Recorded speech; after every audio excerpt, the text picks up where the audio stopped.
Wisata Gunung Nyungcung yang berada di tengah wilayah Kecamatan Rumpin sebelumnya ramai dikunjungi wisatawan lokal maupun dari luar kota.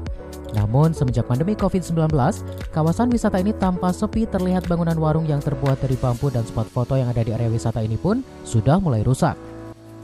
Liburan ke tempat wisata Gunung Nyungcung ini tak perlu harus merogoh kantong yang dalam.